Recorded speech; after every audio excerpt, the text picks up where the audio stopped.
అందరికీ నమస్తే అండి. బీజేపీ పెద్దలు ప్రధానమంత్రి నరేంద్ర మోదీ గారి కన్ను ప్రస్తుతం రేవంత్ రెడ్డి గారి మీద పడినట్టుంది. రేవంత్ రెడ్డి గారిని ఖచ్చితంగా బీజేపీలో చేర్చుకోవాలి అని ఆయన లోపల లక్ష్యం పెట్టుకున్నట్టున్నారు. మేబీ అది ఇప్పుడు కాకపోయినా ఒక 2-3 ఏళ్ల తర్వాత అయినా, అంటే వచ్చే తెలంగాణ ఎన్నికల్లోగా ఏమైనా ప్రయత్నం చేస్తారేమో చూడాలి. ఎందుకంటే జరుగుతున్న పరిణామాలు, ఆయన చెప్తున్న మాటలు అలాగే ఉన్నాయి. సాధారణంగా బీజేపీ వాళ్ళ వ్యూహాలు ఎలా ఉంటాయంటే, రాష్ట్రాల వారీగా ఏదైనా రాష్ట్రంలో వాళ్ళ అధికారంలోకి రావాలి అనుకుంటున్నప్పుడు ఆ రాష్ట్రంలో బలమైన నాయకులను పార్టీలో చేర్చుకుంటారనమాట. మీకు అస్సాం ముఖ్యమంత్రి హిమంత విశ్వ శర్మ, ఆయన 2001 నుంచి 2015 వరకు కాంగ్రెస్ పార్టీలో కొనసాగారు. కాంగ్రెస్ పార్టీలో 3 సార్లు ఎమ్మెల్యేగా ఎన్నికయ్యారు అండ్ మంత్రిగా కూడా పనిచేశారు. కానీ జనంలో మంచి పాపులారిటీ ఉండటంతో, క్రేజ్ ఉండటంతో, మంచి నాయకుడిగా గుర్తింపు ఉండటంతో 2015లో ఆయన్ను బీజేపీలో చేర్చుకుని ఆ తర్వాత అధికారంలోకి వచ్చిన తర్వాత సీఎం కుర్చీ ఇచ్చేశారు. 2021లో సీఎం కుర్చీ ఇచ్చారు. అలా అంటే బీజేపీ రాజకీయం అలాగే ఉంటుంది. ఈవెన్ అంతెందుకు పశ్చిమ బెంగాల్, అక్కడ చూడండి, మమతా బెనర్జీ గారితో పాటే తృణమూల్ కాంగ్రెస్లో చేరి ఆమెతో పాటే రాజకీయంగా ఎదిగిన నాయకుడు సువేందు అధికారి.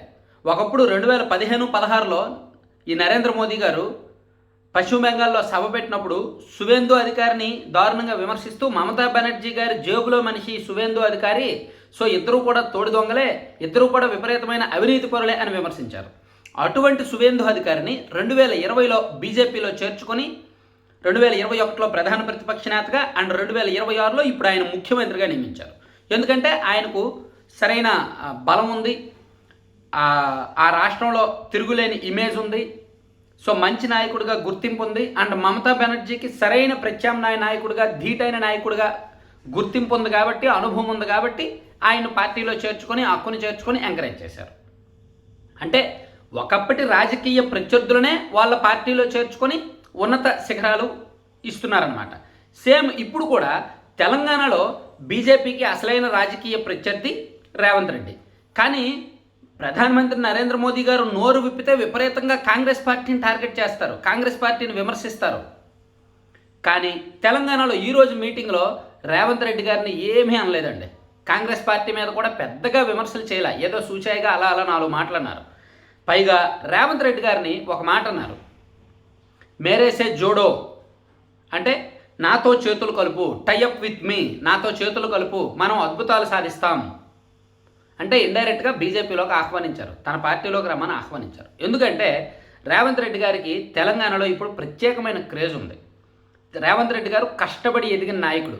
గడిచిన 20 సంవత్సరాలుగా ఆయన ఒక మండల స్థాయి జడ్పీటీసీ స్థాయి నుంచి ఎమ్మెల్యే నుంచి ఒక పార్టీ అధ్యక్షుడిగా విపరీతంగా పాదయాత్ర చేసి ఎన్నో ఆటుపోట్లు ఎదుర్కొని కష్టాలు పడి అరెస్ట్ అయ్యి ఒక జాతీయ పార్టీ రాష్ట్ర అధ్యక్షుడిగా ఎన్నికయ్యి ఆయన ఎన్ని కష్టాలు పడ్డారో అందరికీ తెలుసు. సో విపరీతమైన మాస్ ఇమేజ్ తెచ్చుకొని ఎన్నో గ్రూపులుగా ఉన్న కాంగ్రెస్ పార్టీని ఏకతాటిపైకి మీద తీసుకువచ్చి ఆ పార్టీని అధికారంలోకి తీసుకొచ్చి ఇప్పుడు ముఖ్యమంత్రిగా ఉన్నారు.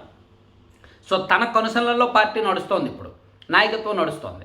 సో అంత మాస్ ఇమేజ్ ఉన్న రేవంత్ రెడ్డి బీజేపీలో చేరితే 2 తెలుగు రాష్ట్రాల్లో కూడా ప్రయోజనం ఉంటుంది అని బీజేపీ పెద్దలు భావించి రేవంత్ రెడ్డి విషయంలో నరేంద్ర మోదీ గారు చాలా ఆచితూచి స్పందిస్తున్నారు.